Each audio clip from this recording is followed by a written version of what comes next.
transforming your life. The God Hallelujah. is Hallelujah. causing those powers to be destroyed. And Thelma, God is healing you. Who called by a shout out a little more? Oh, hallelujah. Thank you. God is healing you. Hold on, oh, that's it right there. God, oh my God, tell me how you feel now. I feel good. I feel the Spirit of God. I feel him all over you too, Thelma. Yes. God is touching you in such a powerful way right now. All right. How you feeling right now, Sophia? Can you feel God all on you right now? Man, these people need to quit. What I'm feeling is I feel like I've been trying to get sick, but it's not very bad yet. So let's hope it doesn't get worse. Yeah, man, this flu is going around. I was afraid when you told me you were getting down, that you were gonna feel bad today. So yeah, let's get the power of God to help heal you. Put the healing hands on you. I'm like the spiritual gynecologist. But anyways, I would suspect that this person has a low bar or a high bar method of coming to a belief based on that video. What would you say? Probably very low bar. I think so. I would agree, man. And that's what we're going to talk about today is, the theory of knowledge, epistemology, and, how we can distinguish between, low and high bar perspectives. And I ran across a video and I shared it with Sophia today. And this was about lower versus higher perspectives and how to distinguish it. This is at actualize.org with Leo. I've been familiar with that channel for a while. It has some really good content a lot of times. And, we wanted to kind of go over some of the ideas here because a lot of times, especially when we talk about, spirituality, religion, skepticism, idealism versus materialism, things like that. There's a reason why people will believe one of these things, and we just want to examine, right, how we get there, Right, because even if generally speaking, most of those things have to do with belief, there are still plausible beliefs and then stuff that's just completely ridiculous, like this preacher guy just now. Yeah. There's still a difference. Some things are just more plausible, and that's what we're trying to get into, how to figure that out. Yeah, and I'm the first one to say that there's good reasons and bad reasons to believe all kinds of things. There's good reasons to believe in religion and bad reasons. Same with politics. And right. Leo here, he goes through it, he kind of talks about it. I don't know if I want to start. I'm going to try to maybe back this up a little bit and start from a little bit before, because I don't want to miss anything pertinent that the guy's saying, because he brought up so many good points. But it's a very long video, so I'm going to try to skip around to really get into it. But in the meantime, you know what we're missing? Guess. Oh, we're missing some tunes. Yeah, we need some background music, don't we? Yes. So, all right. So let me go ahead and get something going here for that. Something in the background. Let me know if it's too loud. I'll try to keep it low. Is that a good level or? Yeah, that seems fine for now. Oh, okay. Yeah, that's fine. Cool. So let's go ahead and get into it and see where we can start out. How about the woke versus anti-woke perspective? Yeah, let's back this up. That's a perspective or a worldview. Be found.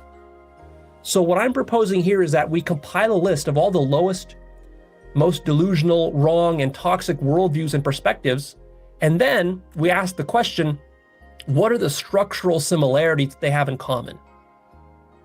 What are the psychological, epistemic, and meta features that make these low?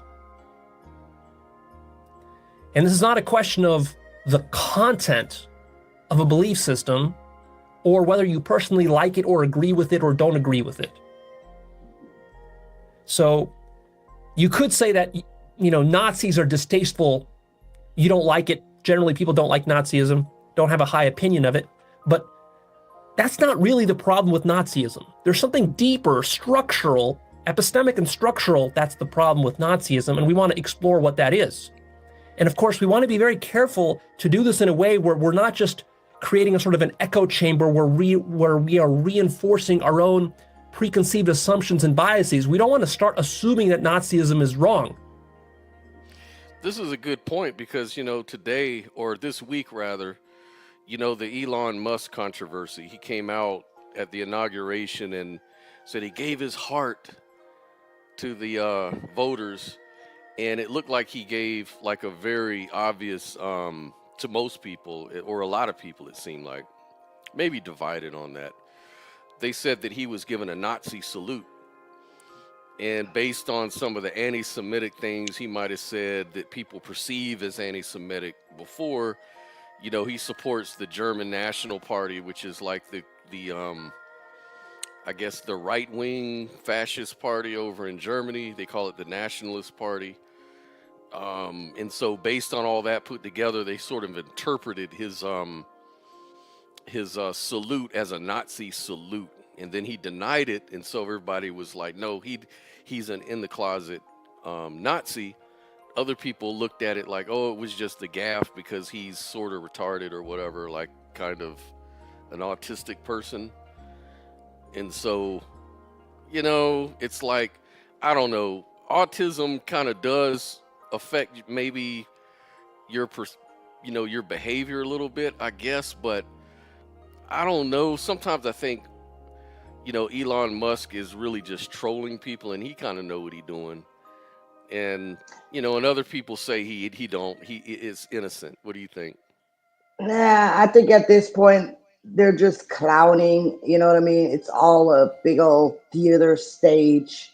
Yep. And I don't even really take the shit serious anymore. And I think it's crazy how people are so socially engineered through Facebook or social media to only focus on this spectacle that is constantly forced down our throats.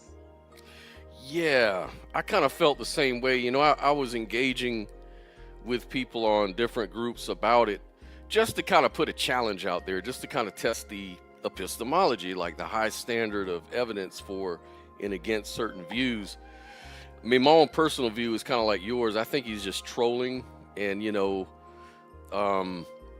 that's what they do. Biden said, if you ain't voting for me, you ain't black. That was an obvious troll from the left. Right. And then, when he does this salute thing, it could be a troll from the right. And trolling works. It gets people into their feelings. It gets people divided. And it supports their base more than ever. It gets people to focus, and emotionalism. Yes, absolutely. Is that I think if people are armed with good epistemology, they can avoid the traps and pitfalls that the system gives us to keep us in that matrix. You know what I mean? Right. And that social matrix.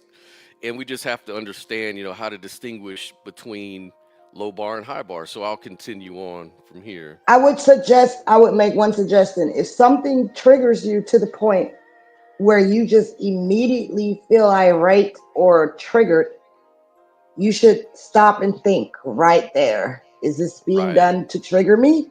And ask that question. It's at least worth, not even concluding anything, just ask the question. It is a red flag. I agree. That's a good point. We want to be open-minded, right?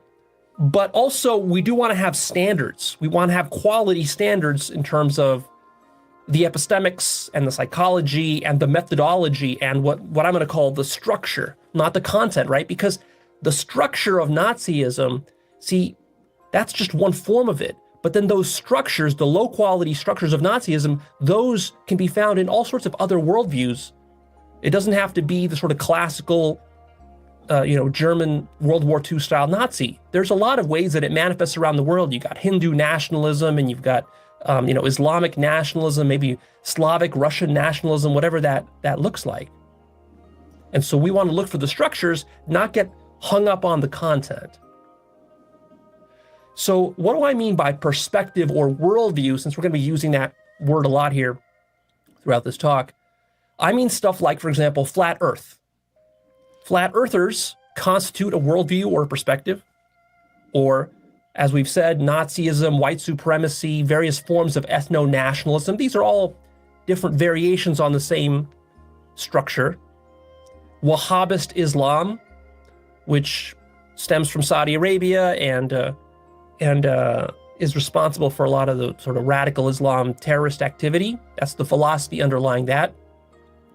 For example, 4chan. On 4chan, in the politics section and in their dating advice section, you have all sorts of philosophies about politics, toxic philosophies about dating and women. That's a perspective or a worldview. And again, I don't want to bias it with my own prejudice. So maybe 4chan is correct, right? Maybe it is. Let's be open-minded to that. But we'll figure that out by evaluating various kinds of structural criteria. How about creationism versus science? That's sort of like a dichotomy of perspectives. Usually you fall on one side or the other. How do you tell which one is higher and which one is lower? It might not be obvious. And you might know in your heart that science is better than creationism, but like, can you articulate why? Or fundamentalism versus atheism. Which one of those is the higher? Which one is the lower? Or if that seems too easy and obvious for you, how about science versus postmodernism? How do you tell which one of those is higher or lower? How about liberal versus conservative, left versus right? Is there a higher and a lower amongst those, or are they even? How do we determine that in a more objective way than just our own personal political biases? How about the woke versus anti-woke perspective and worldview? How about the manosphere, red pill, black pill, incel, pickup worldviews? How about Zionism? How about various kinds of conspiracy theories that are out there? How do we gauge the quality of those? How about feminism, neoliberalism? How about capitalism versus Marxism? How about various New Age worldviews and perspectives?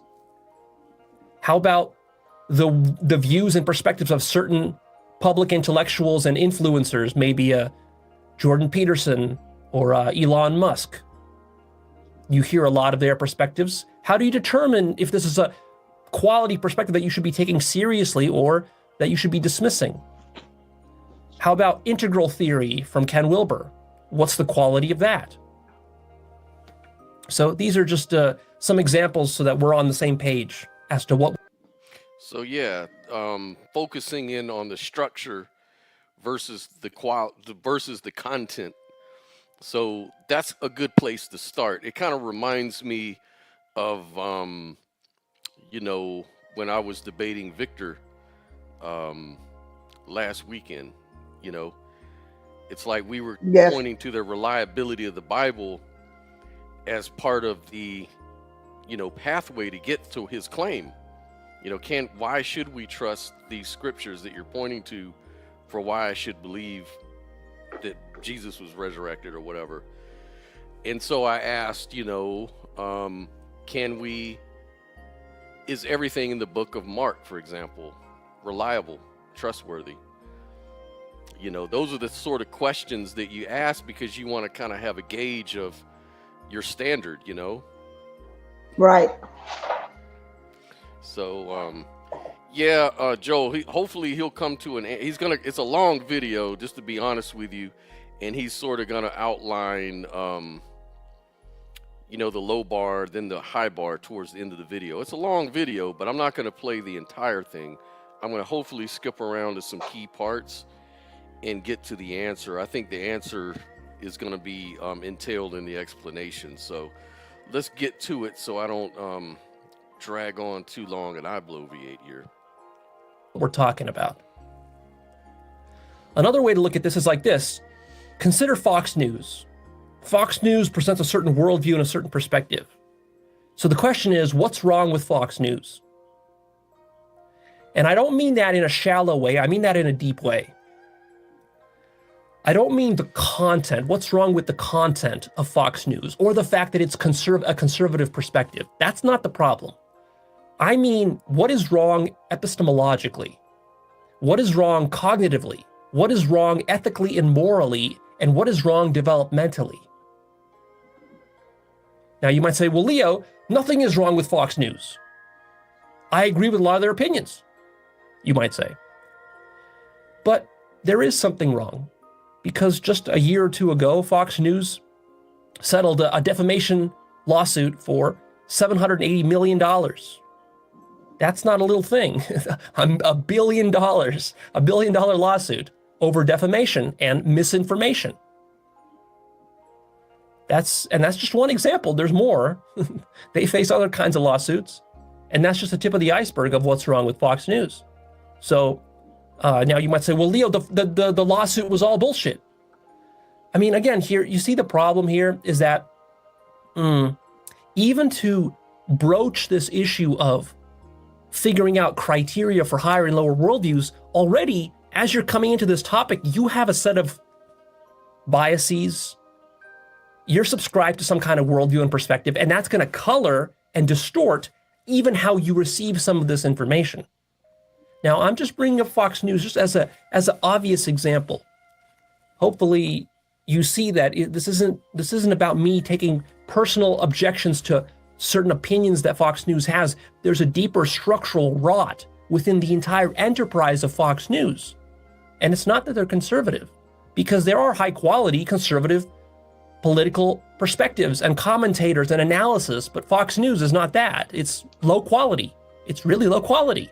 But how do you articulate what that is, why it is that way, what makes it that way? So here we go. Here's a list of criteria for distinguishing lower and higher perspectives. All right, so here we go. We're going to get into his opinions on that. And what he's doing is very similar to what I do. I had a few of my earlier videos last year where I did a lot of what we call street epistemology, where you basically get people of differing views and you just ask them key questions to kind of gauge their method for why they arrive at certain conclusions or views. So again, he's again saying it's not about the content, it's mainly about the structure. And I did remember that. I remember that Fox News got sued for almost $1 billion. And I think that Tucker Carlson or somebody at the hearing was saying, like, well, we let people know this is just entertainment. This isn't really news. This is entertainment. Do you remember hearing something like that, Sophia? No, I missed that. I actually did. Yeah. Okay. Well, let's get back into it. It's a long video.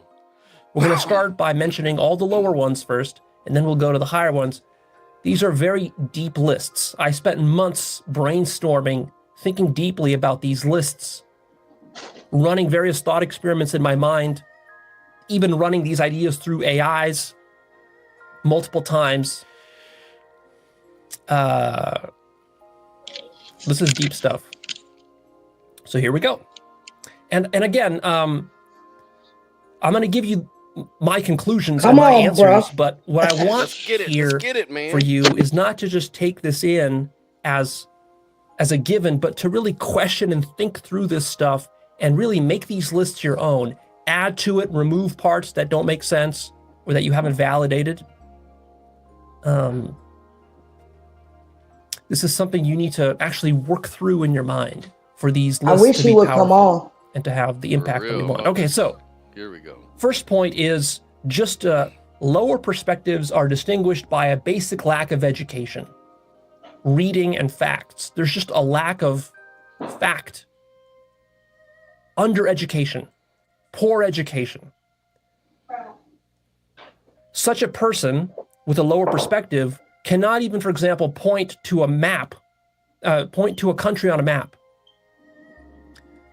For example, I'm willing to bet that if you take like Donald Trump and you ask him to find Nigeria on a map, he won't be able to do it.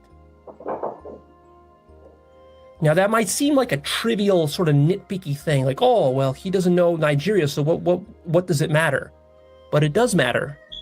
If you're going to be a leader of, of the world and of a big country that has dealings with all these other countries, you should not just be able to point out where the countries are on a map, but you should know about their geography, their background, their history, their geopolitical situation, their military situation. Like, all these things are important to know, which is why it's important that when you elect politicians and leaders, that they actually have a factual historical understanding of things.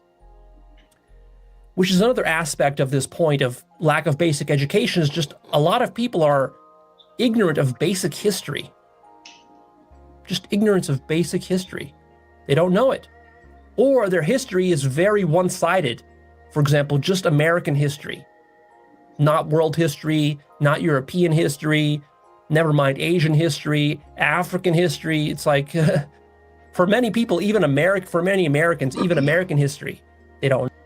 Yeah, this is true. I have cousins-in-laws that are African, and one of the things that they always talked about was how Americans don't know their own history.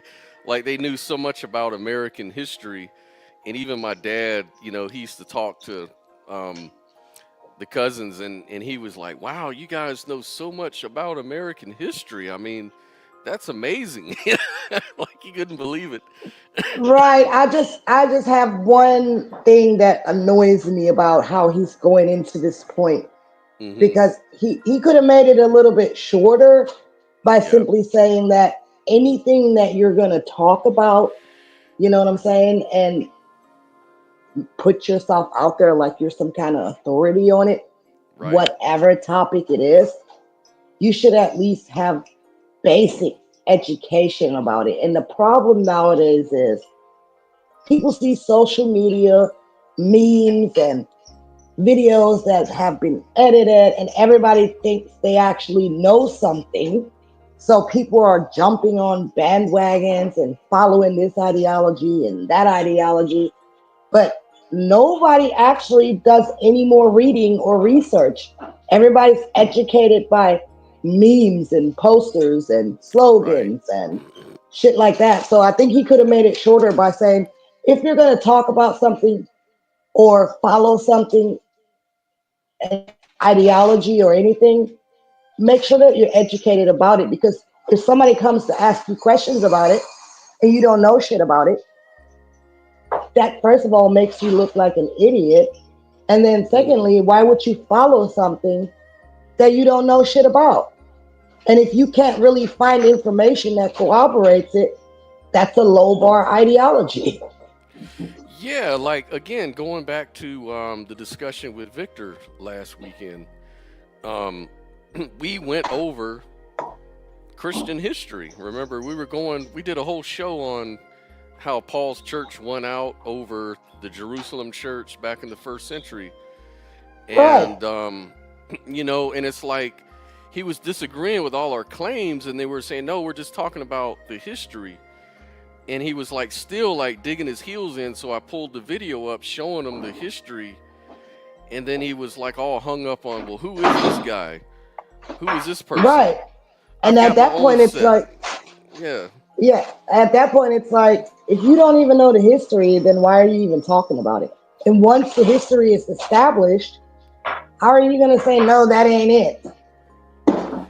Right. It's like, and we're talking about history by consent, because a lot of people can say, well, what you think is history is maybe a fringe view. It's not really history at all. It's just maybe history according to who. And like, what I try to do is I try to go with the consensus view. And again, I never use words like proof and truth of the matter and stuff like that. I just say the consensus view is this. This is what most scholars say. And but then I I can't always agree with consensus either, because I mean, you can't let them tell it sometimes. the Right. other things that I don't agree with, but that's another story. Yeah, but it just seems to me like at least it casts a shadow of doubt. Like if he's gonna say like, well, the resurrection happened because I know 2 scholars that said it did, and then I bring out like 100 scholars that say that it isn't really history, then it seems like more of the scholars are on my side of the issue. Who are we gonna go with? And then he'll say, well, I can't trust consensus. It just means you're picking and choosing who you really want to trust for your own reasons. So then at that point, you can ask, well, what is your evidence that refutes the consensus? And then we can examine it from there. But at least the consensus provides a shadow of doubt, a point of contention. Right. You know what I mean? Like not necessarily proof, But anyways, let me get back to the video. So just don't underestimate how many people in the world are severely undereducated. And even those who supposedly seem educated because maybe they went to school, they finished high school, and they even went to university, but that's not a guarantee that they're well educated on some topic. You could finish university and you could still be ignorant about history and basic science. That's very, very common.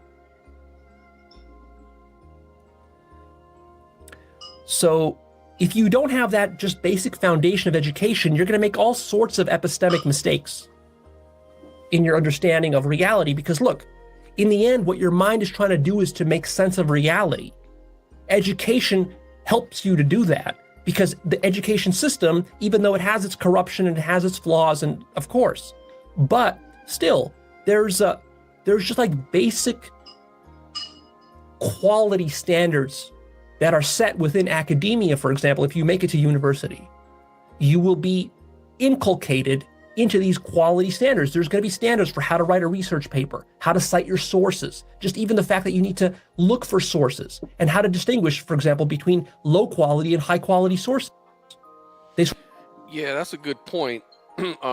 It's good for some things. Like, a lot of people could say, well, in today's academia, that might be questionable because a lot of people can talk about, the woke cultures on campus, especially like in University of, UCLA, different, like I have a friend, his name is Peter Boghossian, and he goes to college campuses and he does street epistemology. I think I showed you one video where he was just challenging the gender topic. Yeah, and they attacked them and everything. Yeah, so I mean, it seems like that's a problem when you can't really question, even if something seems pretty obvious, or to you personally, for whatever reason, if someone comes and just questions it, or comes with a contrary, view as a option, as a game, like a thought game, it became such a big like, get out of here, fuck you, this and that, this and that. And yeah, that makes it come off very cult-like. Yeah, low quality. Like, yeah, obvious bias, Exactly. Sort of just assume that's what it has to be, and then they go through a process of confirming that. And if you do that, you will confirm it. If you need something badly enough, your mind will invent ways to confirm that it's true.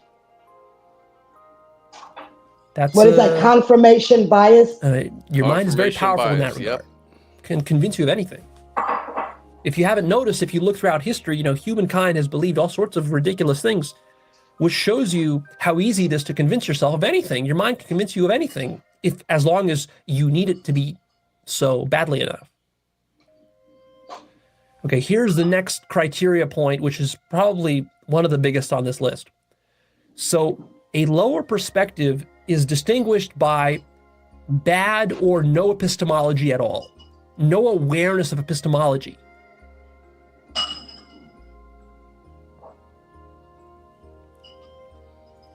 It's not enough to know a thing, you have to know how you know it, why you know that it's true. So this is a sort of a meta step, a meta awareness.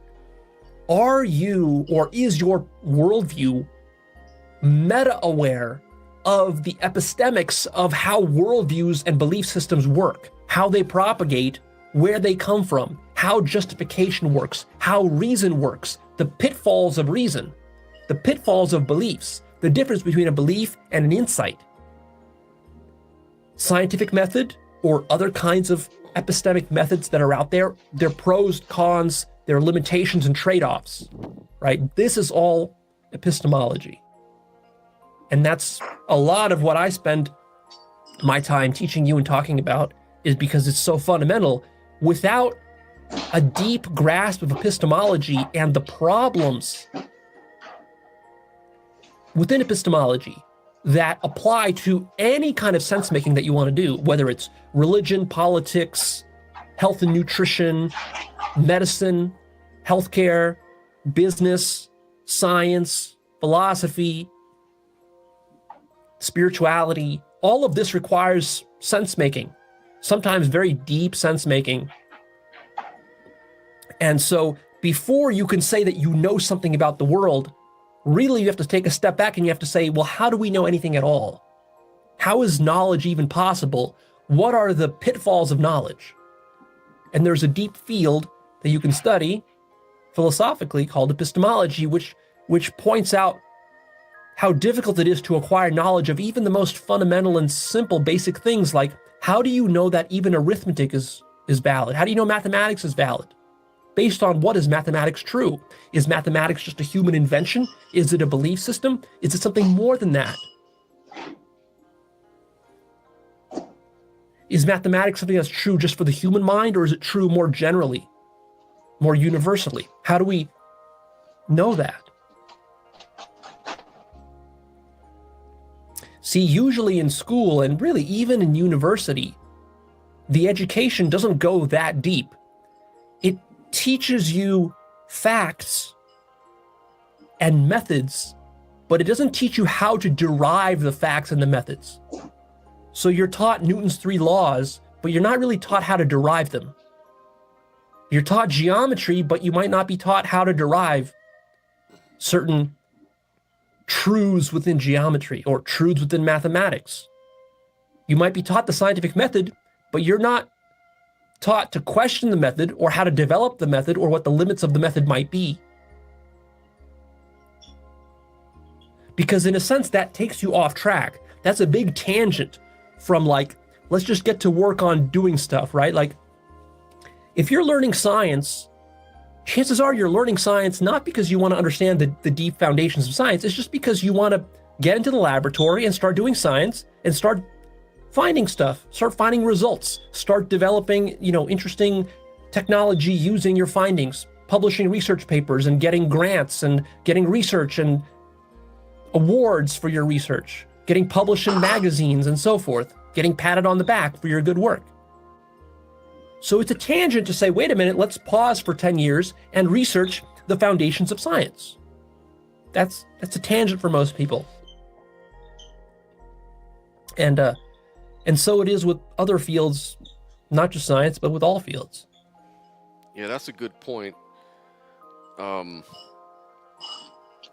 Especially when you start having conversations about big questions like metaphysical questions, and you start pointing to science, and then it usually gets into, well, how do you know that that's justified way to arrive at your conclusion? Because science is just, a human thing. Like, does this really tell us about the metaphysics or the ontology of the universe? We can point Right. like the problem of consciousness. We can talk about, all the correlations and the behavior, and we can, correlate brain states to behavior and reports of feelings and stuff. But does, how do we get there? How, why should we trust it metaphysically or ontologically? Could that just be an appearance, or does that really reflect the absolute truth? And, or somewhere in the middle, where we really stand on that. Also, I think it's important to make sure that we don't overcomplicate things, and because then things can get convoluted as well. Yeah, exactly. Exactly. Yeah, it gets convoluted, and like you said, it can be a distraction, a deflection. It's a very deep topic on its own. You know, the philosophy of science is totally different from just doing the science. You know, Because science. sometimes things are actually very simple, and then you have contrarians just Yeah, trying to complicate it by throwing in a bunch of big words and this and that, and it's like, okay, where do we draw a limit? We kind of have to find a balance there too. yeah, because you want to make communication effective. You know, not just using big words just to distract or to Or just escape to out of a win, just win to an win. argument. Yeah, sounds smart. You know. Yes. Right? People just want like quick results. They don't want to waste 10 years in philosophical, thought experiments and so on. So lower perspectives take knowledge for granted. They're not even aware that epistemic problems exist. They don't care about them either. They just want the result. It's like, I just want to believe in God. I don't care about what method is going to be used to question and inquire about the nature of God, whether God exists or doesn't exist. I don't want to go through all that. I just want to believe in God and get the benefits, right? I just want to pray to God and get my benefits. I want to feel happier. I want to feel spiritually connected. I want to have mystical experiences, stuff like that. Or I don't want to go to hell. See, religion's very tricky because religion is so sneaky as an epistemic system because it doesn't even let you question it, because as soon as you start to question it, somebody will come along and say, well, if you question God too much, you're going to hell. See, that's how they get you right there. So one of the criteria of lower perspectives is that lower perspectives, they don't want you to do a genuine inquiry. And why is that? Because there's a danger there and a threat from genuine inquiry. So a lower perspective will have mechanisms built into it that prevent you from questioning it or reflecting self-reflection. A perspective will prevent self-reflection from actually happening. And that's how you know that it's a low perspective. Did you ever experience that in your say when you were part of that cult coming up? Well, I mean, I had more of a fear of the cult leader, which was my dad, who kind of made himself out to be God. And so fear of hell for me was, if you disagree, you get fucked up. you know. Whoop But that yeah, ass. he was the representative of this God, and of course, fear is obviously a sign of a low bar, argument when you have to use fear to get people to submit to it. Yeah, yeah. When I was part of Jehovah's Witnesses, we didn't believe in anything like hell. And we used to always brag to people like, we know that our motivation is pure because we're not doing it out of being scared of hell. But there were things to be scared of, like being isolated from your family and friends, because if your friends and family were all Jehovah's Witnesses, they used to always ask you, hey, if you leave us, where are you going to go? What did Jesus ask his disciples? Where are you going to go? And then they decided, no, we're going to follow you. And so they would always use that kind of stuff, or the end of the world scenario, like you're going to be destroyed forever and you'll never live again because you'll be annihilated. So you might not Right. suffer in hell, but you'll be annihilated. And for a lot of people, that became a fear, because a lot of fear of death, again, fear of death plays a role, But I mean, realistically speaking, some things do get annihilated, and even in evolution, in the process of evolution, some things don't continue on. So I don't think we should have a fear of it, though. We should just strive to try to do good. Yeah, and also, we've been talking about ego death a lot, in our experience of that and how freeing that is. So death doesn't really play a part, because you know that if my ego, my personality of me doesn't live on, so what? I'm not that important. You know, my ego's not that important to the universe. You know, and I'm cool with Right. that. Like, And like, also, like, why are we, I was having this discussion with Alex the other day. I think I told you about it, but one of the reasons why I'm a mystic, or I'm into idealism, is because I don't want to spend my life trying to figure out how to live forever as Sophia, right? When I know that's not going to happen. We're going to die, so we might as well embrace the fact that we're all going to die. So I can either spend my life trying to figure out how to live forever as this person, this character, mm-hmm. and hold on to my ego, and then have a constant fear of death. Or I can say, well, death is a part of life, and I might as well just change my perspective and learn to embrace that reality. And then at the end of the day, like, how are you going to live if you're constantly afraid of dying and trying to figure out how to live forever? Yeah, I agree. You know, the Buddhists say that's the principle of unattachment. And, you know, a lot of atheists are really at peace since they lose religion. They stop believing in God, which means they stop believing in the afterlife and this fear of, you know, what's going to happen. And they feel free, you know, and I can Right. respect that. And that's a real big motivator for why people lose those sort of attachments to like religious ideas and stuff, you know. And I Same thing think that that you do. Hmm. yeah, and I think because people are afraid of it, they do a lot of irrational shit Yep. and irrational shit to each other. And what for? Like, you can't, it's inevitable. Yeah. But Yeah. and whenever somebody dies, we just kind of act like, oh well, that happened to them, that ain't gonna never happen to me. It's like we just go into denial about it. Yeah. But denialism always ends up coming back and biting you in the ass. So you might as well just say, okay, this is gonna happen. How can I accept this? You know what I mean? Right. And that's why, you know, some cultures embrace death as the cycle of life and they celebrate it and they, you know, they make a celebration when one of their relatives dies. You know, it's like back to the earth you go.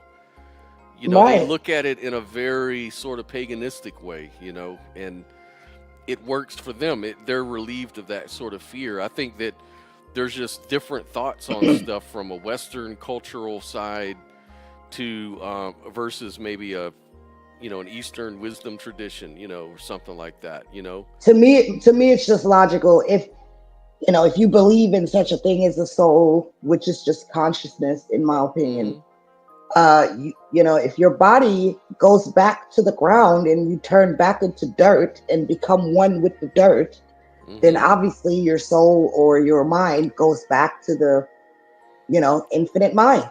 It's Right. a microcosm versus macro. Yeah, macrocosm. Exactly. Exactly. The waves kind of even out and the ocean continues.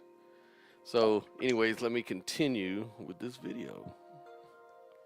Because if a perspective was deeply truthful, it wouldn't mind self-reflection because it would be secure in knowing that if you question all of Christianity, eventually you should realize that it's all true. So then go ahead, question it. Question hell and question God and question what method by which you know that God exists. Question everything.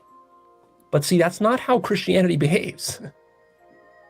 They have all sorts of punishments and they use fear, emotional manipulation techniques I call it to get you. sticks and carrots, the system of sticks and carrots. So when a Yes. perspective or a worldview uses emotional manipulation techniques, that's one way that you know that it's not a very high perspective. Because you got to wonder, why? Why is this worldview trying to emotionally manipulate me? If it was true, why would it care? Well, as it turns out, it's not an accident that this emotional manipulation that's happening. It needs to happen, because if it didn't happen, nobody would buy into these systems. Now look, sometimes here I'm speaking about these worldviews or perspectives as though they are a person or an individual that holds them that you're dealing with. And sometimes I'm speaking about the system or worldview in a more abstract sense, right? So we can speak of a Christian who you're having a debate with. That's a Christian, let's say, who's a fundamentalist and has a low quality epistemology. Hasn't even thought about why he's a Christian. He's just a Christian. He was just like raised that way. Doesn't even question it. So that's an individual. And then you have Christianity as a system, that spreads around the whole world as sort of a mimetic system. And then that system itself has these lower quality aspects to it, right? So when we're talking about these aspects and this criteria, it can apply to a system in the abstract, or it can apply to an individual. For example, you can find an individual who doesn't care about doing inquiry or epistemology. You come to him and you talk about, hey, let's talk about epistemology, and they just don't care. It's obvious to you that they don't even care. They're not even interested in that. That immediately tells you the rough level of quality of the kind of worldview this person can have. Because there's no way that you can have a high quality worldview if you don't even care about epistemology and that stuff that's like, oh, it's your eyes glaze over and roll in the back of your head because you're so bored by epistemology. You want to do something fun. Well, that kind of person can never have a great understanding of reality because it's just not possible with that kind of attitude. So your attitude matters very much. So you can gauge the quality of perspectives of people. For example, maybe you're dealing with some influencer, maybe you're listening to some podcast, and some podcaster is giving you his opinions or perspective, his worldview. Well, how do you determine whether you should listen to this podcaster or not? Well, one of the ways is you can assess what is his attitude towards epistemology. Does he talk about it? Does he care about these kinds of meta issues? Or is he completely oblivious to it, right? Like if you watch Fox News, if you watch some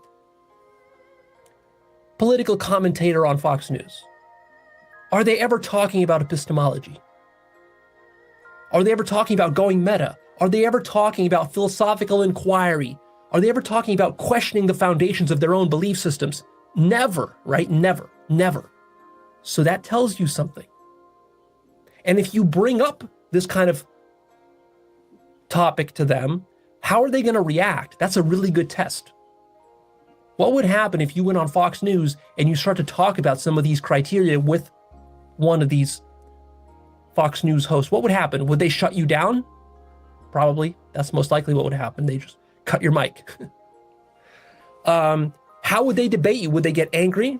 Would they get defensive? Would they start a lot of drama, emotional drama? Would they start yelling at you? Calling you names? See, these are all little clues to where their ego mind is at. That's a good point because I go through that all the time. Yeah, me too. In other words, you're dealing with somebody who's already set in their ways. They already know it all. And at this point, they just have an agenda. And you can tell when someone has an agenda precisely in that way, like he just described. Mm-hmm. And, you're right. And that's why I'm really adamant to always talk about epistemology. And I'm so glad because you actually wanted to talk about this particular video. And I'm glad you did that because it's like a reminder to our audience that we care about, how we arrive at our beliefs. We don't want to just talk about what it is we have concluded or what we lean towards or what we don't lean towards and why or whatever. We want to talk about the epistemology behind it, that we do at least have a method. Right. And everything can't always be quantified or proven. And it really irks me when you have people that just constantly yell at you and say, well, prove it. We'll prove it. We'll prove it. We'll prove it. Okay, now you sound like a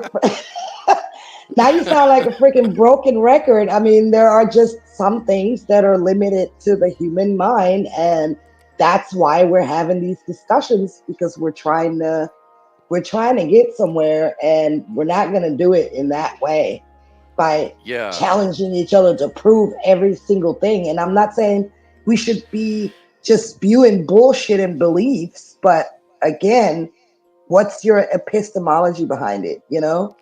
Right.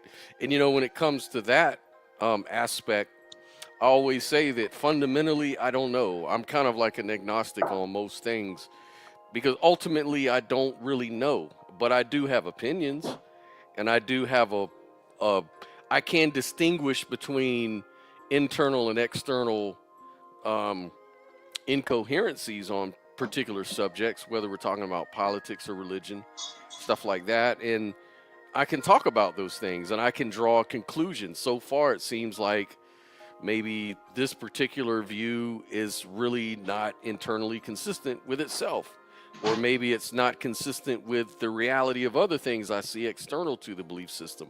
We can talk about those things, but I'm also willing to say I could be wrong.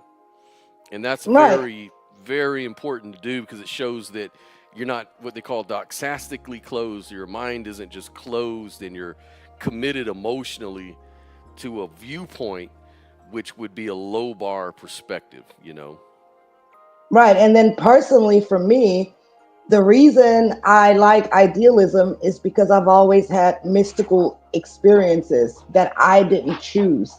You know what I'm saying? And so idealism kind of explains that to me in a way where I can say, okay, I finally have a more coherent explanation as to why this may be going on with people like me.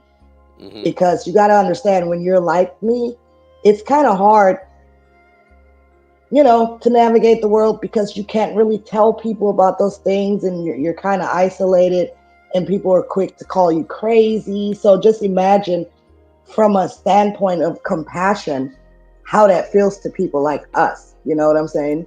Yes. So yes. For me, it's groundbreaking that we have stuff like that, that it seems like there is almost like a meeting of the minds now with Western philosophers and ancient mystics, and Yes. and I love it because it's kind of like an integration going on, Yes. and exchange of information, and it makes me hopeful because, like, I don't want to Yeah. be by myself with these views and called crazy all my life. Nobody does. Maybe there is something to it, and maybe It's we worth can just exploring. it's worth exploring. Yes, indeed. And I did want to also do a show coming up where we can kind of talk about these sort of experiences, what they entail, kind of dig deep into that. And because there's some videos that I reviewed for scientific observations regarding psychic phenomenon. We can look at those videos and break down whether it's reasonable to believe those things or not based on that information at hand, talk about our own personal experiences with things, and kind of determine, what's more likely to explain some of these things. And we can get really into it because I think skeptics and believers alike would really like to have that conversation. So, stay tuned, everybody. We're going to definitely try to get into more topics like that. We're just kind of going through stuff as they come along, but those are definitely some things that I wanted to definitely get into. So please like and subscribe if you haven't already. We will have more content coming up. So any rate, let me jump back into this video because it is long, and I'm going to probably skip through something else here in a minute. Because you're not just dealing with this sense making in a way where it's like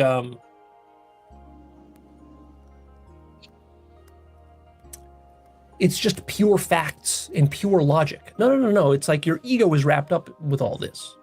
So ego is a big factor. So people who have no or a bad epistemology, they are lost in content and they don't have any awareness of the structure of how the mind works and comes to understand reality. The next criteria is that low perspectives are closed-minded, they're stubborn like an old mule. If you run into a person like that or a belief system like that, that's a huge clue, because there's no way you're going to understand reality with that kind of attitude. Another criteria is that low perspectives simply don't care about the truth. There's zero interest in the truth. Doesn't take the truth seriously. But there's a little extra twist, a little wrinkle here, which is very sneaky, is that even though these people or these perspectives don't care about the truth at all, they don't announce that to you. In fact, what they do is they posture, and they do the opposite, which is that they put on, they sort of puff themselves up and they put on a cloak. They love to cloak themselves in the truth. So, very ironically, the people who care about the truth the least will make a big act of actually caring about the truth, and they will say that they have the truth. The truth is on their side, right? So, like, if you talk to a fundamentalist Christian, when you speak to them and you say, hey, you don't care about the truth, really, do you? They'll say, no, the truth is the most important thing to me. So you can't trust their words. But what you can do to determine how much does truth matter to somebody is, are they willing to go through the epistemic process and steps? Like, are they really willing to evaluate and question their own beliefs? If they're not, then they're not really interested in the truth. It's just posturing. Of course, almost by definition, anything anybody believes, any worldview anyone holds, they're going to hold that as the truth. And it's going to feel true to them.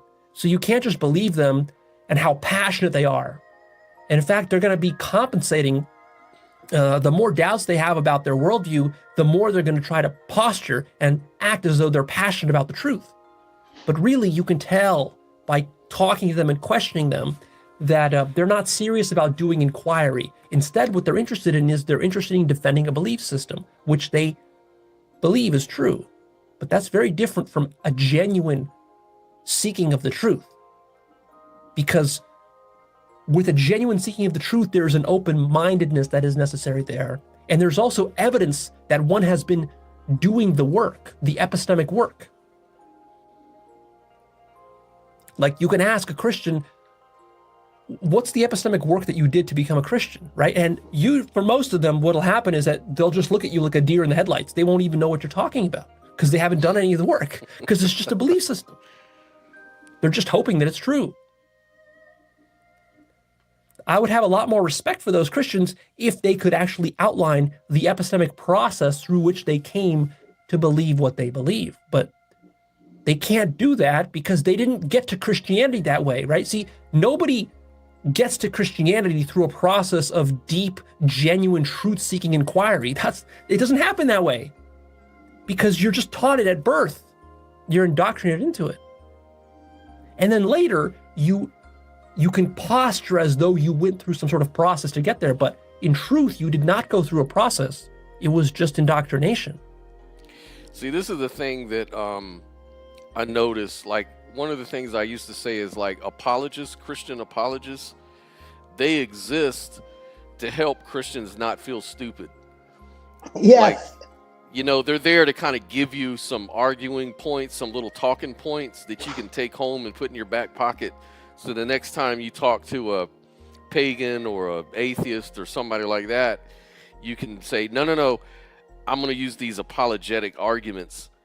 And they start throwing these little cosmological arguments on you, the moral argument on you, the teleological argument on you. And let's be real, nobody really joined Christianity because of any of those things. They probably didn't even know what those things were, and they probably didn't even care. And at least, you know, like I say, I respect the little old ladies at the church a lot more than some of these folks that come out and try to be like browbeat you and stuff. Like, the little old ladies at the church say, I don't know nothing about these arguments and I don't care. I believe what I believe, and that's the end of the story. And at least they're honest. You know what I'm saying? At least they're not trying to force it on you and come up with some BS to somehow substantiate what is simply just pure belief based on a bunch of nonsense. Right. As technology evolves, so must our... I'm going to skip through towards this video, and so we can get breaking down the barrier. So we can get to the summary. Emotional attachment. That's where their worldview comes from. It doesn't come from truth seeking. And you can tell by prodding them. When you prod them, you can see they get angry, they get emotional, they get very defensive, they're easily offended, they're easily triggered, they're easily threatened, because what they have is ideological attachment. And that ideology is serving some sort of more basic survival. They're using the ideology to survive, to get sex, to get money, to get success, to get fame, to feel good about themselves, to get an ego boost, to feel powerful. These kind of people get easily outraged by radical ideas and perspectives. They act out emotionally, they create a lot of drama. Why? Because the drama is a defense mechanism. When you stir up a lot of drama, it precludes and truncates any kind of genuine truth seeking. Because now you got to deal with the drama. You can't do truth seeking when you're bitter, angry, outraged, depressed, because those emotions are going to twist and distort your entire thinking process. You're not going to think straight when you're angry. See, if you're angry at some racial group or you're angry at women, you're not going to have a proper view of that racial group or of women. If you're angry at socialists, you're not going to have a proper understanding of socialism. If you're angry at capitalists, you're not going to have a proper understanding of the business world and of capitalism. Yep. That's how they play people against each other constantly. Lower perspectives are egocentric. They're infested with egoic attachment. They're narcissistic. They're very fragile to criticism. They take criticism personally, not as a point of improvement. See, if you were doing genuine truth seeking, you would welcome criticism. You would welcome when somebody comes and points out a contradiction in your worldview. You would say, thank you, oh my God, I would have been deluded my whole life, but you pointed out to me that my thinking about Christianity was wrong. Oh, thank you. Thank you. You freed me from the delusions of Christianity, right? See, you don't hear Christians talk like this.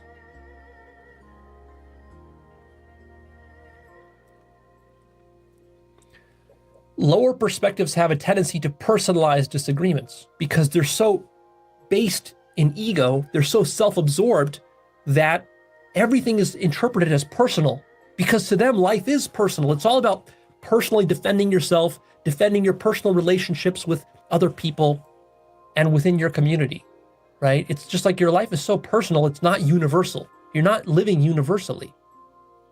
You're living selfishly, narcissistically. You're not questioning yourself. You're not questioning how you're living. Lower perspectives have a tendency towards aggressive arrogance and pride, moral righteousness, and this crusading, this lesser jihad mentality. Let's go on a crusade to personally. You're living selfishly, narcissistically. You're not questioning yourself. You're not questioning how you're living. Lower perspectives have a tendency towards aggressive arrogance and pride, moral righteousness, and this crusading, this lesser jihad mentality. Let's go on a crusade to smite the evildoers, the evil ones, the wicked ones, this kind of stuff. But you see, this is an externalization of what should really be an introspective process. What needs to happen here is, rather than being morally righteous, you got to look at your own moral failings. This would be the proper, mature approach of a higher perspective. And we've seen yes, that. And leave the rest up to, just leave it up to natural selection. Like, why do people always feel like they have to intervene and be on this crusader trip? Like, honestly, if you look at tribes that existed that did like crazy shit like cannibalism and things like that, which actually can cause a disease and stuff. You know, those type of tribes died out. They ceased to exist. So sometimes we just need to let things evolve naturally and stop fucking jumping in like we're some kind of heroes to the point where we think we can we can overcome nature and we need to interfere with the ecosystem because obviously there's something wrong here and we can do it better. And I'm like, how narcissistic do you have to be when your ass just popped in this world? And you think you know better than processes that have been taking place for thousands of years before your ass even got here.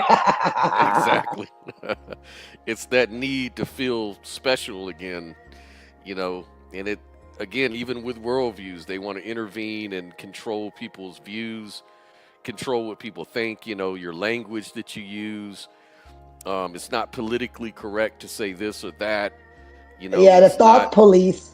The thought police are out there and they're serious about that shit. So you better watch out, you know, and it's like, I just think that that's, you know, why would you need to do that if it wasn't a sense of specialness and ego-centric, Yeah. you know, egocentrism.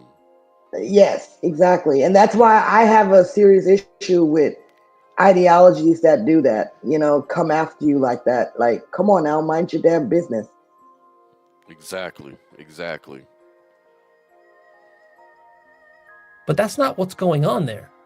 What's going on there is that he's acting narcissistically, self-servingly, to manipulate not only the people who follow him, but even himself, to extract value from the men who follow him and the women who he deals with and who he employs in his business. He extracts value from them financially, but also sexually and in other ways. Right? So that's what that's about. It's about extracting value. He's a master at extracting value from men and from women. That's Andrew Tate's game. And then everything he speaks with his mouth is just noise to serve that function. But his followers and his women and even his own mind is not aware that this is going on, because to become aware of this entire dynamic, one would have to transcend his self and become conscious of all of these complex mechanics of the mind that I teach with this work, which is like 10 years of very painful, difficult work. Because if Andrew Tate was not able to extract value in the way that he is, how would he survive? What would he even do with his life? He'd need to live in a totally different way, which is very inconvenient for him.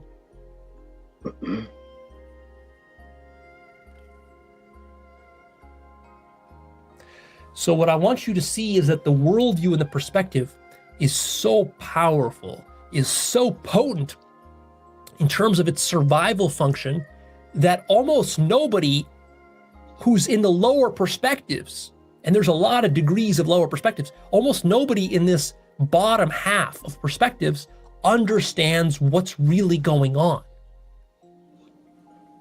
It's not that there's some sort of evil geniuses who are trying to fool you and the world.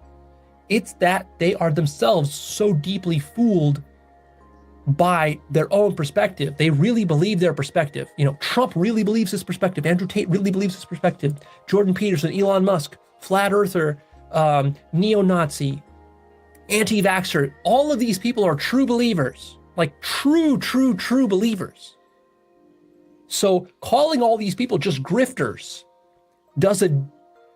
it really underestimates the severity of the problem. I wish all these people were just grifters, because grifter implies that they really know better. Well, I agree with some of the things Jordan Peterson says personally, but that's a whole nother story. Well, But, he's a you know, Christian, that's why. But yeah. at least he's not one of those like super literal Christians. That's why Wes Huff wants to call him out. Exactly. Well, another video along with this is my good friend here from Cordial Curiosity. He does street epistemology, and it's really interesting stuff. So I just wanted to kind of give this little clip, a little time here, so you can kind of see how the street epistemology actually breaks down, you know, in real time, and how he does it. The guy's really good at this stuff, and I've had him on my show too. We've done an interview, and he was actually helping me along. Yeah, I had him on, and I was actually debating. I think it was Justin from Fight on the Fence, and he was. Oh yeah, how long was that ago? It was about a year or two ago, and me and Justin had a little conversation, and I wanted to use street epistemology, and he was there as a coach, like he was there to kind of grade me to whether I was really doing the conversation as good as I could have using the street epistemology method. Right. And it was pretty good. Man, I'll have to link you to that. Yeah, Justin was a good sport, man. He did really good. And shout out to Justin if you're out there, because I know he watches. So anyways, I want to let you see how this goes down, because it's really interesting. Kind of like hits home, and I just have this feeling that it's really true.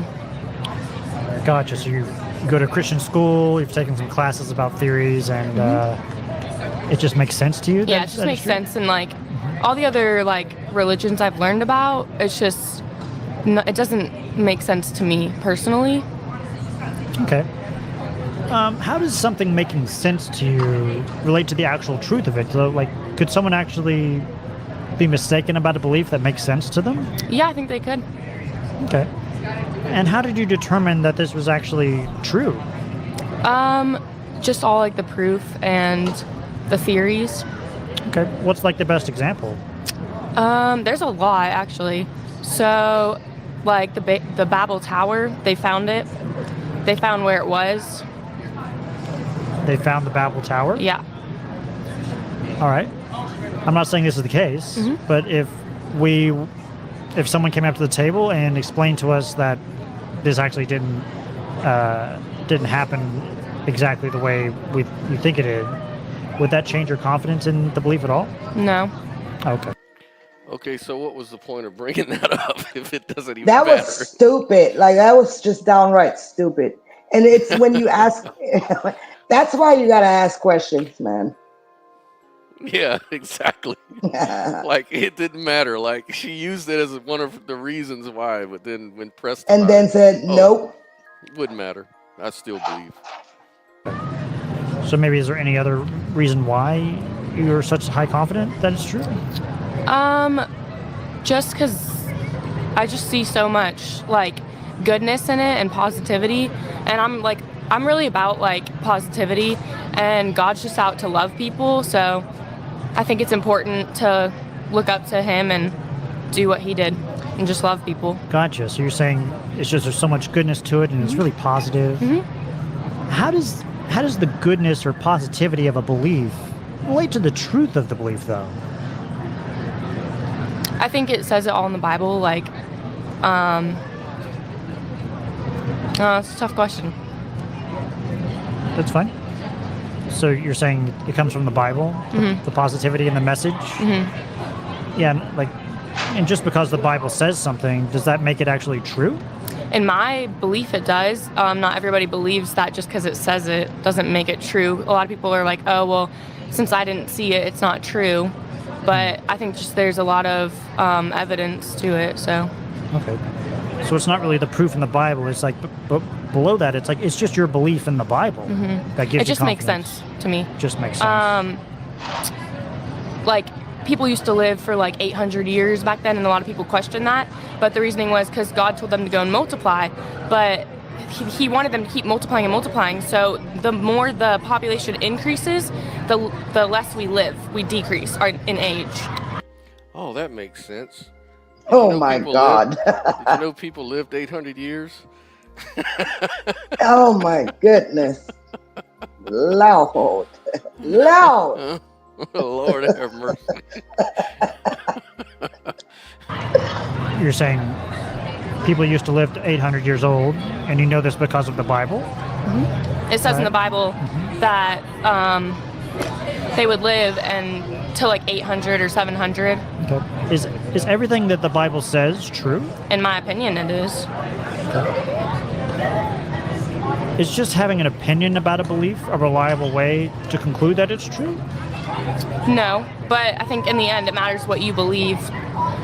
What like, do you mean? Like, it doesn't matter.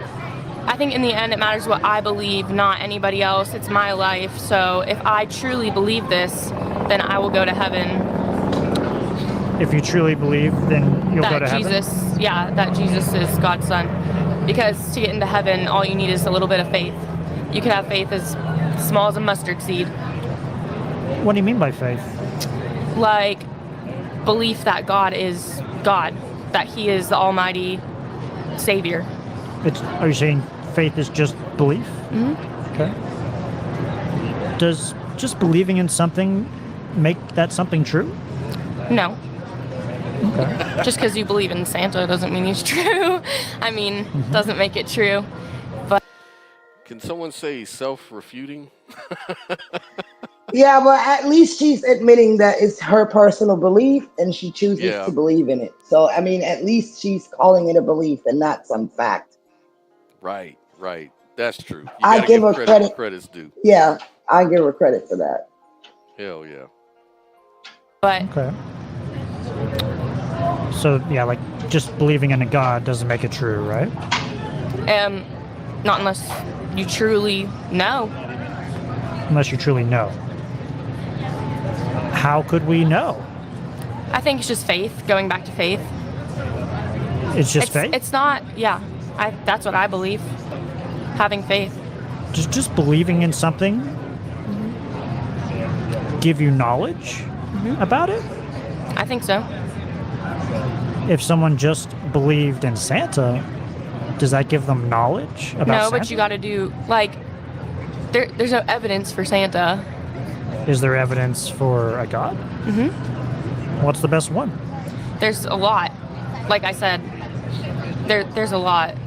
I have to think, but you're putting me on the spot. It's hard. I have them written down, actually, in here. Okay.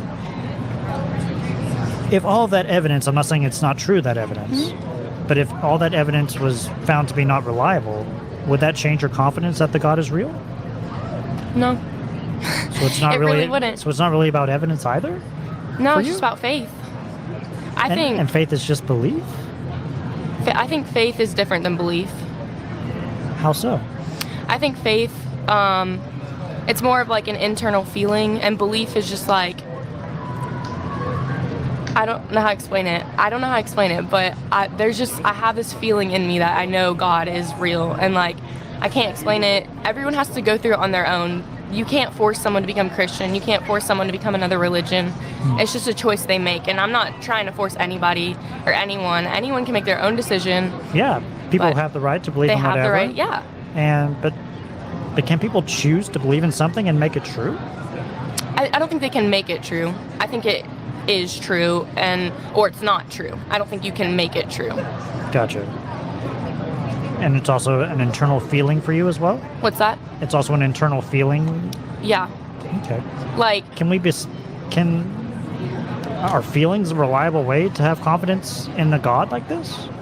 I would say so. Okay. If you've ever worshipped, I mean, when I worship, you just get this joy that no one else can experience unless you get it. Like, it's just a joy. And joy is different than happiness. Yeah. Joy it's something that doesn't just go away. Happiness, like, can come and go, but joy is an internal thing. If someone from another religion came up to the table and said that believing in their God gave them joy and that they have really good internal feelings about that God, is that a justifiable way to come to that belief just by going off feelings for that? No. I would say that's awesome. I would say that's cool, Okay. but check out what I have to say. Yeah. Check out. If it's not reliable for them, why was it reliable for yourself? You're asking tough questions. You really are. You're doing good. It's not. I'm not saying it's reliable. It's not. But it's just what I believe personally, and I always will believe it. I just have a very strong faith towards it. Is just believing or having faith in anything a reliable way to have confidence that something's true? I think faith, Why? because it's You're good at this. I'm just very interested in why people believe. I need to get my book out. I have a book in here. Helps me out. I can't memorize all of it. Well, we can maybe take a pause here and think about it, and maybe come back in a minute or so. He's asking me tough questions. I know. Wait, what was the question that you were asking me? Why should someone use faith to believe in anything? Okay. I need to get my book out. Can I get my book out? Sure.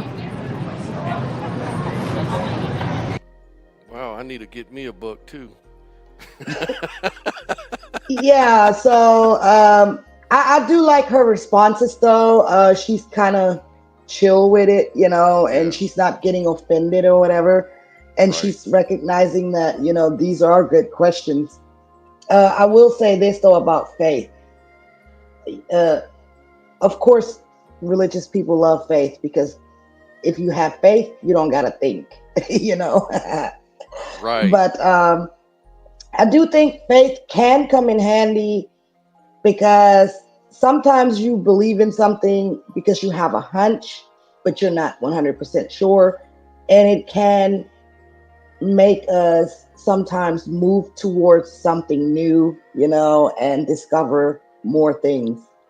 Right. Sometimes you just have to step out on faith, even if you don't know all the answers. Sometimes, you know, the unknown is worth exploring as well, I would say. Yeah, and it's like you said, you know, life is short, and why not go through life and explore these things? Like, why get stuck in one little belief system all your life and never really step out to examine another perspective? Or you might learn something, you might experience something you've never experienced before that changes your life forever. What if, you know, that would be really sad to go through life and never, you know, take the opportunity to learn and see other things. You know, one thing that this was a really good video. I wanted to show this one too. This guy named Dominique. And this guy actually sort of changed his mind during the whole thing, which was really cool. This shows you a good person, a person that really has value for epistemology and what it can do. So I wanted to kind of go through that really quick. Is there a particular belief that you want to chat about? As far as like religion? Could be. Okay. Really, anything. Yeah, I can talk about, I mean, my background is Christianity. I was raised Southern Baptist. I don't necessarily believe in all the doctrine that the Bible teaches. Sometimes I feel like the Bible truly limits us and our expression. I believe like people talk about the glory and the splendor and the wonder of God. How can it be just confined to just 66 books? Yeah. I think I try to experience God on a more spiritual level. Okay. And I believe in spirituality more than anything. That's really what guides who I am and the way I think and believe. I believe that there is something that is been working on my behalf in this universe. Something that's working on your behalf. It's like something that's guiding me, because I can't fully take credit for everything that's happened good in my life. Sometimes it's the right place at the right time. Sometimes it's luck or whatever. So how do you explain those things? You know, people say, you know, it's God, and I do believe that, but I don't believe, you know, as far as like the doctrine, like, you know, Old Testament and like you know, that stuff just like, it's just so limiting, and it's so like stifling, and you feel like you can't live, you can't do anything. And I feel like a lot of it's outdated. It doesn't really apply to the world we live in today. Gotcha. So yeah, I'd love to explore your reasons why you believe a God exists at all. Yeah. First, got to get a sense of your confidence that a God exists. Say on a scale from 1 to 10. 10 for sure. 10. Gotcha. And you mentioned before something about how to explain good things happening. Is that like the main reason why, or is there another main reason? I just look at my life and what my experiences. The things that can't be explained, the things that are not tangible, the things that are just kind of like out there, and the energies. I believe God is responsible for all of those things. It doesn't have to be good, or it could be bad too. You know, it could be like, you know, unexpected death or anything. I believe that there's something out there that's in control of all of those things. Not necessarily all the good things. I believe God is in control of the good and the bad. Okay, so would you say this is mostly accurate, like personal experiences that can't be explained? Yeah. Okay. And part of that is like God had something to do with these experiences. Yes. Absolutely. God had something to do with them. Yeah, I would never have something happen and be like, I'm gonna take full credit for that, because the capabilities I have, that's God given. Who I am, my substance, my essence, that's all things that's been given to me since I was a child. Yeah, a lot of people, I know I was one of them, I was always scared not to give God credit for things, that either couldn't be explained or even things that could be explained. I would always want to say, well, God was ultimately the reason for it. And I would want to give him the respect and credit rather than myself or other people that actually did help me. It's like God came first, And, you can't explain it. And Joel says here, notice how often you hear so many things we can't explain as an attempt to justify a conclusion. Exactly.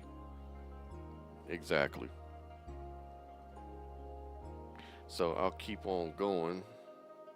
Since before I was a child. So how to explain even the way you are, your personality, it's hard to explain, but I just feel like there's a reason behind it, I believe, and I just accredit it to God and his workings. And you attribute it to the God these experiences. Yeah. All right. And I'd love to understand how you concluded that this is true, that God had something to do with this. I mean, like I said, background being in Christianity, I'm not sure how we all came to be today, like whether it's Adam and Eve and all that stuff. I just, some of that stuff just lacks factual and lacks logic, and I just don't try to get into that. I know that I'm a human being. I know that I'm a spiritual being. I know that I have capable of good and bad. I know that there's something in me that aspires a life greater than myself, as far as like my drive, my motivation, my ambition. Those things are like, where do we get those things from? Where do we get our drive and motivation? Where do we get those things that we like passion and like things that we care about? How we are, our personality, us, some people being more extroverted, introverted. Like, what is those? Who gives us those things? Yeah, I didn't select those things this is the kind of person I want to be. So all these questions about how we came to be, how do we get these motivations and stuff. I'm not saying this is the case, but if someone could explain to us both that this stuff could happen without a God at all, would that change your confidence about the God existing? I would be interested to hear that. Okay. I'd be interested to hear that. Yeah. I mean, I know it's a lot of how you were raised in your upbringing and society kind of shapes that. But I believe in your inner self. Your inner self? We're all every single person is very unique. No one's like someone before them. No one's going to be like something after them. So that's why I feel like we all are very authentically made and designed. So how can you explain that? No fingerprint, nobody's the same. No two people are alike. Even twins are very different. Triplets are very different. So so if there was an explanation without the God being yeah, I'd be open. Yeah. You'd be open, and if you were convinced that those explanations were good, would that change your confidence about this? I don't know if it changed my confidence. It'll give me a more well-rounded point of view. I mean, I'm very strong in what I believe. I think what we believe really, like you said, guides us. That's a very strong thing.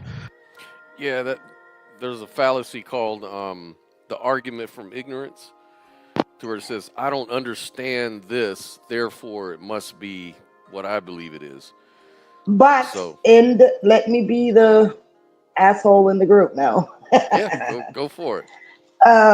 Well, I would say we also can't just be dismissive of intuition, and he seems very intuitive to me. So he recognizes that there is something intuitive about being, period. And just because he can't explain it, you could also say that doesn't mean we can just deny or dismiss intuition. Just as much as we can say, oh, well, just because you can't explain something, that doesn't mean there's a God. Right. It'd be up in the air. It wouldn't be one way or the other. It could be, well, keep your mind open to any sort of explanation. That's kind of like how I am too. And you can compare different explanations. Like suppose you came to him and said, well, hey, this explains this particular experience you had. Well, he could kind of examine the God hypothesis versus the one you just presented. And you can definitely look for problems in each one, or you could find problems in each one and then kind of make a determination of which one leans more sensible for you or resonates with you versus the other one that doesn't. Well, the way that I would examine intuition is based on logic, though. You know, if my intuition warns me of something, and I have this like gut intuitive feeling not to do something, and then it turns out that saved my ass, then why would I ignore it in the future? Yeah. And that's a good point you make, because, you know, intuition is a thing. And so sometimes it's not a very well understood thing by a lot of people, but they're, like you had mentioned before, you know, studying intuition and what people have sort of have come to is that intuition is very valuable, and it's almost like a muscle, something you can sort of exercise and get better at. You can get better at intuition. Yeah, and if you notice, he talks about his inner experience. He's not trying to push anything on anybody, but it's something that he's personally convinced of based on his own inner experience, which is subjective consciousness. And I think we have to also be careful not to just straight up dismiss people like that, because that's what I experience, and people are very dismissive of it because they want to say, oh, show proof. Well, the proof for me personally is if I have an intuition about something and my decision is based on my intuition and ends up being a very smart decision, and this plays out like this every single time for me, then I would say, yeah, there is definitely some type of inner function within myself that guides me. Yeah, you've learned from experience that you can trust your intuition when it comes to certain things. And like, I guess Joel is saying here that we don't have to dismiss intuition to dismiss someone's conclusions based solely on their intuition, but especially when we don't share that intuition. And that's kind of the problem, is that intuition is a very personal thing. It's not something you're going to experience. You're not going to experience another person's intuition because we're all disassociated. And so the truth of their trust of intuition, or their confidence to trust their intuition, comes from a personal experience. It's not something that they can really prove to you unless you were there in real time to say, like, let's, for example, look, I'll give you an example. I'll give you an example, Joel. I'm not lying. This is real. Okay. I had a dream last night. And in my dream, my dog was dying a very painful death. And I woke up obviously worried about that. And I want to say 30 minutes of getting up, my dog threw up. So my dog is sick right now. And that's the type of shit I'm talking about. Like, you have to experience this stuff to be able to relate to it. And my boyfriend is around me and watches this type of stuff happen all the time to me. So how would you explain those things? Right. And I'm looking again about studies on intuition. They say that people who are good at intuition, it's not like a flip of a coin. It's not like that at all. That's just what the studies say. And if you talk to someone like Sophia, she'll tell you that, yeah, she it's not that way. It's not like a random sort of thing. But anything else you want to add to that before I continue?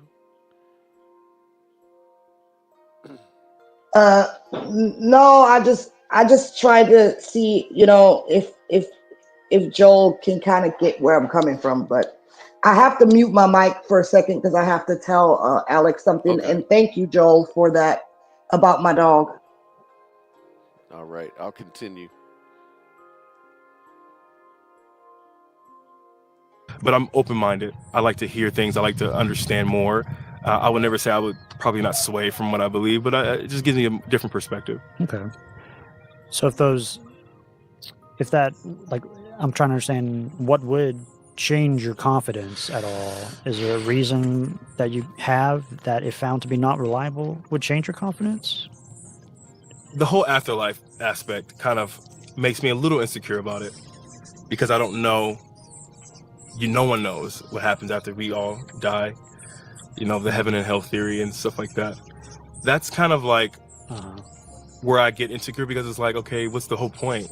Like, the things you do in Christianity, believe like the things you do on earth in like your 75, 80-year life can condemn you to a permanent life of like burning. I was just like, I don't know, like you just burn forever. I just like, what's the point of life? What is the point?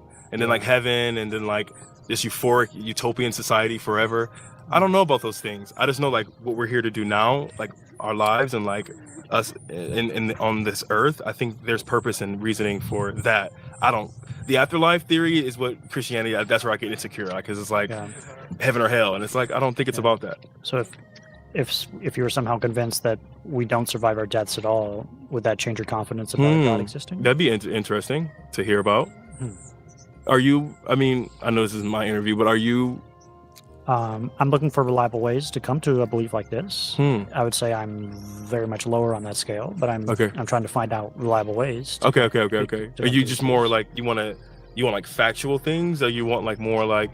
Are you just seeking truth? I'm seeking truth. Whatever is true. Okay. And I want reliable ways. Okay.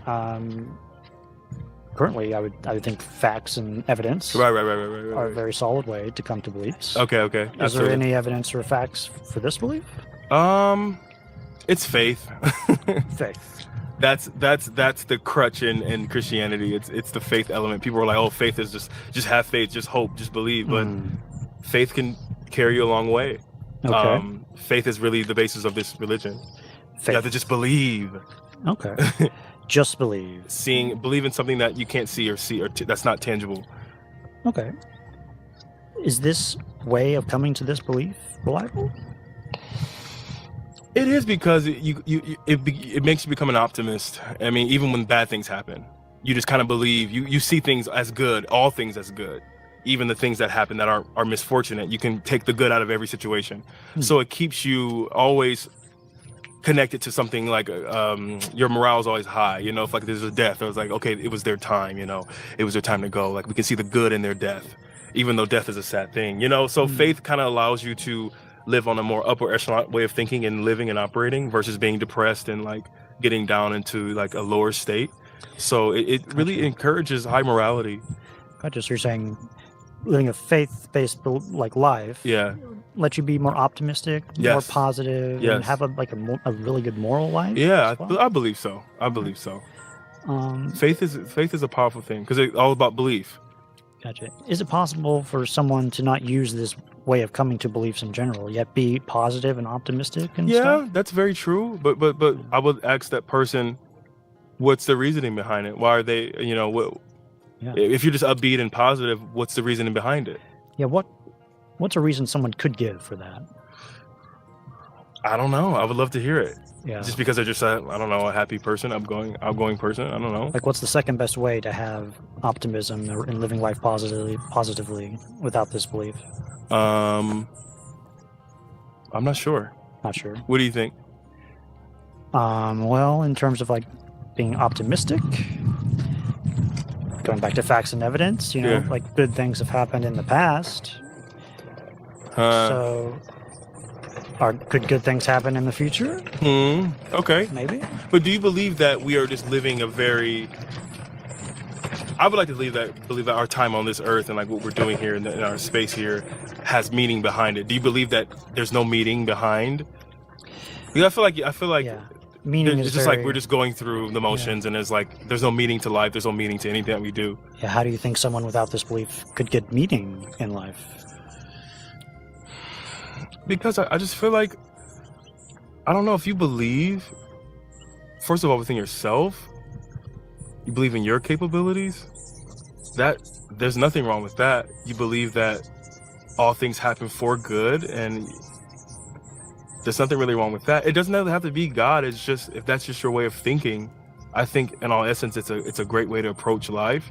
But me being fundamentally Christian, I believe God gives me that. God gives you the oxygen to do that. Okay.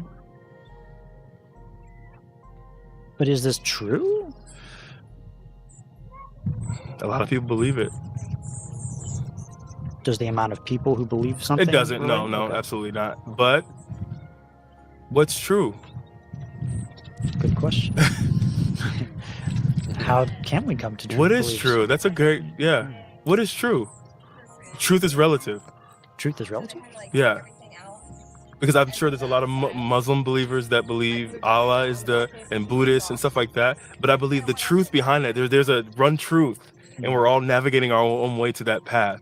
We're all navigating some truth? To the same truth. There's just different sifters to that, like different religions, different denominations that are all leading to one truth. Because Buddhists aren't bad people.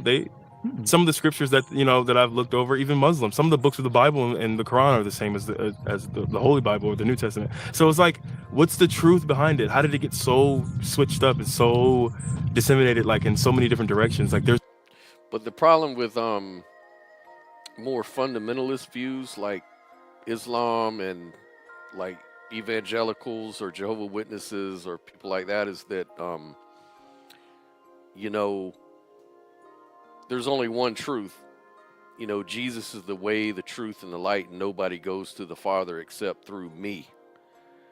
And so they interpret that to say that you have to believe in the doctrine that Jesus is God and that Jesus died for your sins. And if you don't believe any of that, I don't care if you're an Islam, a Muslim or a Buddhist or whatever, you're going to be condemned. And so that's where the problem comes in. There can't be all these different ways to the one truth through those different ways, because each of those descriptions are, they're what's the word? They're not inclusive. You know what I mean? Well, I don't fully agree with that. I think what he's saying is that essentially we're all trying to get to some type of commonality deep down inside. And there is some type of universal truth that we all intuitively suspect. Right. But we all have different ways of trying to get there. And, I'm also, I also subscribe to offensive realism, and some ideologies and some ways of getting there are just not gonna make it. Some things are just gonna fade out, and we're learning through trial and error, and everybody has their own way of doing that. Joel says he agrees with you, but hopefully you'll agree that there's something to the fact that different people's intuitions don't agree with each other. How would you respond to that? Well, because intuition is really just your own. It's applied. Well, I can't even say that, because I've had intuitive things where I made predictions about other people in cases where I was guided to warn them or something. And so I don't know, I guess it just depends on if you see intuition as the divine underlying nature of all reality that operates within all of us on a subconscious level. Kind of like, I compare it to like a recorder that's always recording, that misses nothing. But for some reason, we don't really operate from that space much. We operate more from like what we consciously know or see and perceive. And but there's always that recorder in the background, you know what I mean? And then every now and then we kind of tap into that, and whatever that is, I mean, that's debatable. We call it intuition. Some people may call that God. Maybe people think that that is what God is. That's the divine spark within all of us. Or maybe it's just your subconscious mind. But if you have a subconscious mind, where the hell does that come from? And I mean, you can go on and on and on about the shit, you know what I mean? But at the end of the day, at the very least, I just hope that you can at least see that if it's guiding me in a more positive direction, and if it's causing me to make more positive decisions, which actually has been proven by studies, which we pulled up the last time, then why knock it? It ain't gonna bother nobody. And one thing that along that line and I just pulled it up again as this may factor into that question, is says intuition is considered a real phenomenon. Research suggests that it can be developed and improved with practice, meaning your intuitive abilities can get better over time, essentially. So maybe the reason why people may disagree over intuitive conclusions is because one person isn't really good at intuition and another person's better at it. It's kind of like Yeah. logic. Some people And are I good think at logic. Some people And I aren't. think sometimes intuition is a result, or strong intuition is a result of trauma. And so I went through extensive trauma, and I really had no other choice but to kind of rely on myself. Like, you know what I mean? Imagine being left for dead and you really have no conscious idea of what the fuck you're supposed to do. And then this inner knowing kicks in, and it's why I'm still here today. And so sometimes there's just this deep thing in you that doesn't come out until some really drastic shit happens. And that's what I call intuition. And I mean, whatever that is, maybe it's just a natural physical phenomenon that we all have. Well, it obviously is, and that's the whole thing. Joel asked, the question is whether intuition is epistemically sound, and I'm glad you asked that question because we're talking about epistemology. And I would say that it really depends on how well you are with intuition. Like, it's not always perfect. Intuition can be helpful, but it's important to consider that it alongside with rational thinking, you have to consider it alongside, these rational thinking, right? And not rely solely on a gut feeling in every situation. You know what I mean? Like, even It's your not just a rational gut. thinking, even your It ain't- rational thinking isn't always, there's people that are very rational about their reasons to believe in all kinds of stuff. Doesn't make it true. Yeah, but there's a difference between a feeling and intuition. Intuition is more precise. It's way more precise. A feeling can be very misleading because even your feelings can be influenced by bias and whatever. But intuition doesn't work that way. Intuition is extremely precise. And that's a fact. And another thing I wanted to say, Joel, whenever you come on the show, you ask a lot of good questions. And they come like a machine gun. Boom, boom, boom, boom, boom, boom, boom, boom, boom. And we can't really spend a whole lot of time going back and forth in the comments section while we're doing these videos, right? So what I would do is invite you, please call in so we can Joe, call me now. Because it's gonna side, and I don't want you to feel like we're ignoring your questions at all, because we really, really appreciate the feedback and interaction. But it's just that you're someone who asks a lot of questions, so we could just make the whole show about the live chat, but that might not be a good idea. But to answer that last one, so how would one develop their intuition if a God exists or not? I mean, I don't really know. Like I said, with me, that happened involuntarily. I guess maybe one way would be meditation, trying to go deep within oneself, because that's where I believe you will find it. Mm-hmm. And again, Joel, it's a personal thing. Someone have an intuition God doesn't exist. But usually these people don't really give a whole lot of credence to intuition to begin with. And they may not really develop intuition at all in their life because their rational thinking mind has sort of, overshadowed the intuitive mind, Usually God believers, people like that, people that believe in sort of these things that most rational people don't believe in, is because of intuition. And I think what's really a positive thing is when you can when both your rational mind and your intuitive mind can resonate together, if they can both agree, I think you're probably onto something in that case. But if only your intuition is what you're going by, but your rational mind says, nah, that's bullshit, there's probably a problem, and there's probably a reason you think that. But that's just, that could be. I don't know about that, because I have ignored my intuition in the past with my rational mind, and for lack of a better way of saying it, it got me fucked up. And I should have listened to it. So your rational mind is not always the better mind. Like, and Joel, yeah, I understand that you had mentioned in the group that you wanted to get into questions and challenges, and we were like, yeah, of course. But I guess what we're saying is let's do it live rather than just call in instead of doing the comments. That's what we're saying. Yeah, it's for technical reasons, not anything else. It's just so that we can keep the flow of the show going, That's all I mean by that. And I put the link down, so if you ever want to call, you're more than welcome, and we can challenge and talk about anything. That's the whole point. So anyways, I'm going to keep on going with the video. It's almost over. There's something. There was a foundation. There was a start. And I would love to find that out, but...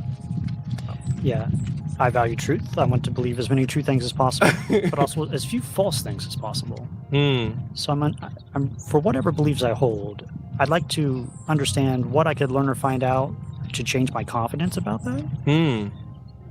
So that's how I kind of go about beliefs. Okay, so you are a truth seeker. Yeah. You look at facts, you read, you're researching, and then the way you intake the information, that's kind of going to shape. Yeah, and if there's nothing I could learn or find out to lower my confidence about a belief, that belief seems to be at risk of being untrue, or I'm at risk of believing something that might be untrue. So I need my beliefs to be able to be shown to be false. They need that quality. It doesn't mean they're not true, but they need to be able to be shown that they could be not true. For you to believe in it. To have confidence for them to have any value. So that's an interesting perspective. So you believe that, wow, I've never ever heard that before. You believe that what you believe in, if it can be challenged as not true, that makes you feel more confident in it? Yeah, because beliefs that can't be shown to be false could be any belief. That's very deep. Yeah. Yeah. Like if you just can't. Right. Yeah. Because you can challenge and question God. That's okay. Yeah. I'm wondering, how could we know if this belief was false? I don't think there's no way to know, man.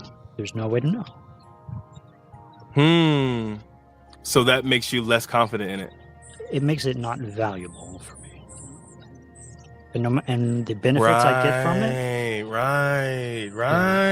Yeah. That's good.